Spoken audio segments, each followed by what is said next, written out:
Alright, so in this problem, I have 7 to the power of 100 minus 7 to the power of 97. So to solve this, I'm going to first rewrite 100 here. I'm going to first rewrite 100 here as 97 plus 3. So now I have 7 to the power of 97 plus 3 minus 7 to the power of 97. Now, if I have something in the form a to the power of m plus n, this is equal to a to the power of m times a to the power of n. So 7 to the power of 97 plus 3, that's equal to 7 to the power of 97 times 7 to the power of 3. Now I have this minus 7 to the power of 97. Now from here, if I factor out 7 to the power of 97, I get 7 to the power of 97 times 7 to the power of 3 minus 1. 7 to the power of 3, that's actually equal to 343. So now I have 7 to the power of 97 times 343 minus 1. And 343 minus 1, that's equal to 342. So now I have 7 to the power of 97 times 342, which is my answer. Now I actually have a second method of solving this problem. So I had 7 to the power of 100 minus 7 to the power of 97. And now this time, instead of changing 100 to 97 plus 3, I'm going to change 97 to 100 minus 3. So I'm going to have 7 to the power of 100 minus 7 to the power of 100 minus 3. Now I can rewrite this as 7 to the power of 100 minus 7 to the power of 100 plus negative 3. And this is equal to 7 to the power of 100 minus 7 to the power of 100 times 7 to the power of negative 3. So now from here, if I factor out 7 to the power of 100, I get 7 to the power of 100 times 1 minus 7 to the power of negative 3. 7 to the power of negative 3, that's the same thing as 1 over 7 to the power of 3. 7 to the power of 3, that's obviously equal to 343. So now I have 7 to the power of 100 times 1 minus 1 over 343. So now I can rewrite this as, I can rewrite 1 as 343 over 343. So now I have 343 over 343 minus 1 over 343, which is simply equal to 342 over 343. So this is my answer. Alright, so I have 3 to the power of x plus 3 to the power of x is equal to 10. So for this problem, I want to find the value of x. So for my solution, I'm going to first start by factoring out 3 to the power of x from my left-hand side. So now I have 3 to the power of x times 1 plus 1 is equal to 10. Now 1 plus 1, that's obviously equal to 2. So now I have 3 to the power of x times 2 is equal to 10. Now I want to get rid of this 2 because I want to isolate x. So I'm going to divide both sides by 2. Now these two cancel out, and I'll be left with 3 to the power of x is equal to 10 divided by 2, which is the same thing as 5. So now, this gives me another equation. I have 3 to the power of x equals 5. So how would I solve this? Well, the first thing I'm going to do is I'm going to take the log on both sides. So now I have log 3 to the power of x is equal to log 5.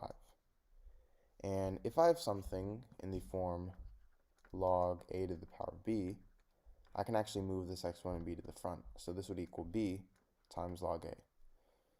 So in this case, I have log 3 to the power of x, and I can actually move x to the front. So this can equal x times log 3, which is equal to log 5. Now, I'm going to go ahead and divide both sides by log 3. So then these two cancel out, and now I'm left with x is equal to log 5 over log 3. Now log 5, that's equal to 0.699. Log 3, that's equal to 0.477. So if you divide these two, you get 1.464. So this is my answer. Alright, so in this problem, I have 44 to the power of 44 over 22 to the power of 22.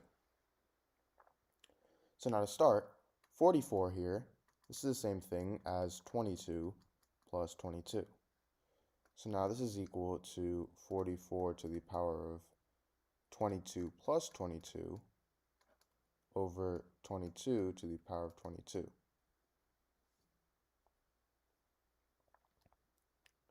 So now, if I have something in the form a to the power of m plus n, this is equal to a to the power of m times a to the power of n. So in this case, 44 to the power of 22 plus 22, that's going to equal 44 to the power of 22 times 44 to the power of 22. And now I have this over 22 to the power of 22. Now this is the same thing as 44 to the power of 22 over 22 to the power of 22 times 44 to the power of 22.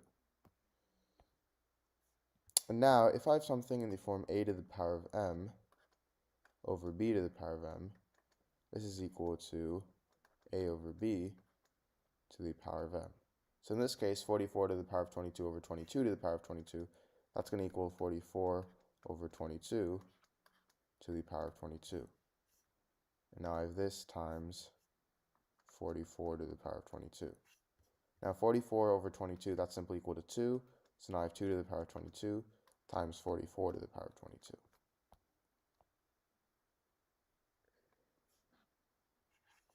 Now, if I have something in the form a to the power of m times b to the power of m, this is simply equal to a times b to the power of m.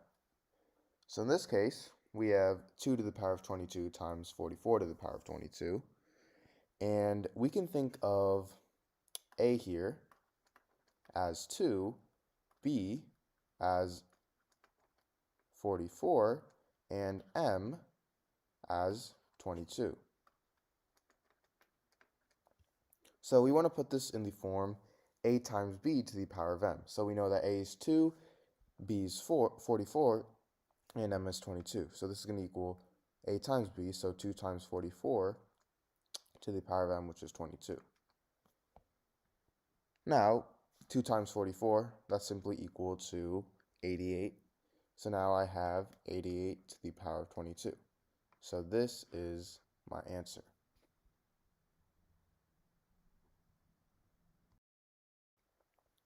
Alright, so in this problem, I have 2 to the power of 18 minus 1.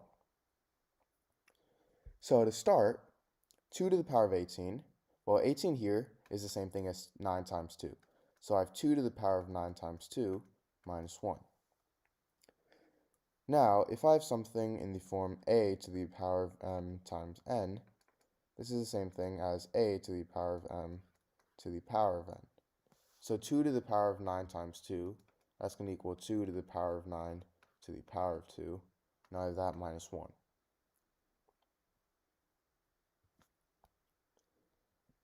Now, if I have something in the form a squared minus b squared, this is equal to a plus b times a minus b. So in this case, we can think of 1 as 1 squared, because 1 is the same thing as 1 squared. And now that we have 2 to the power of 9 squared minus 1 squared, well, we can think of a as 2 to the power of 9 and b as 1. So now I have 2 to the power of 9 plus 1 times 2 to the power of 9 minus 1. Now, if you guys already didn't know, 2 to the power of 9 is simply equal to 512. So now I have 512 plus 1 times 512 minus 1. And 512 plus 1, that's obviously 513. 512 minus 1, that's obviously 511. So I have 513 times 511. So to solve this, I'm going to rewrite both of these. So for 513, I'm going to rewrite that as 500 plus 13. And for 511, I'm going to rewrite that as 500 plus 11. So now I have 500 plus 13 times 500 plus 11. So to solve this, I'm actually going to distribute both of these terms. So I'm going to distribute 500 and 13. So I have 500 times 500, which is the same thing as 500 squared, plus 500 times 11 plus 13 times 500 plus 13 times 11. Now 500 squared, that's the same thing as 250,000. 500 times 11, that's the same thing as 5,500. 13 times 500, that's the same thing as 6,500. And 13 times 11 is the same thing as 143. So now 250,000 plus 5,500 plus 6,500 plus 143. Well, 5,500 plus 6,500 is simply 12,000. So I have 250,000 plus 12,000 plus 143. 250,000 plus 12,000 is 262,000. And 262,000 plus 143 is 262,143. So this is my answer. Alright, so in this video, I'm going to be solving the equation 5 to the power of x is equal to 50. So to first start with this problem, let's test different values of x. So if x is 1, then I get 5 to the power of 1, which is equal to 5. And this is too low. Now if x equals 2, I get 5 to the power of 2, which is 25. And this again is too low. Now if x equals 3, then I have 5 to the power of 3, which is 125.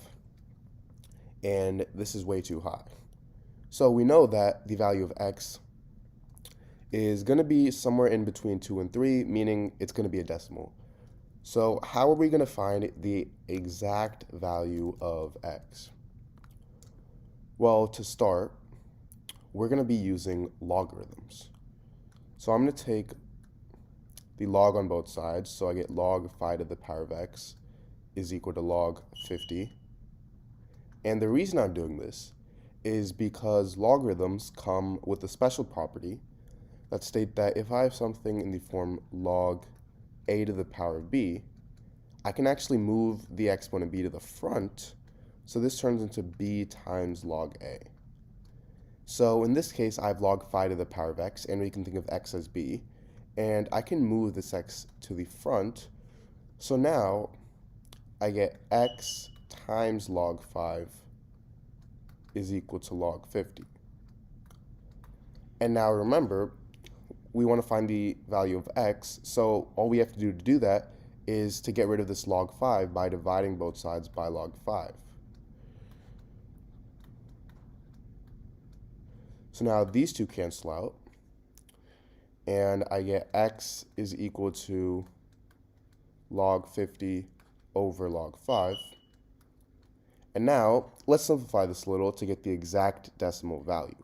So log 50 is the same thing as log of 10 times 5. And another property of logarithms is that if I have something in the form log of a times b, this is equal to log a plus log b. So now this turns into log 10 plus log 5 over log 5, which is the same thing as log 10 over log 5 plus log 5 over log 5, which is just 1. And log 10 is also equal to 1. So I get x equals 1 over log 5 plus 1. So now all that's left to do is do 1 divided by log 5 in my calculator. So I get x is equal to 1.431 plus 1, which is equal to 2.431. So this is my answer.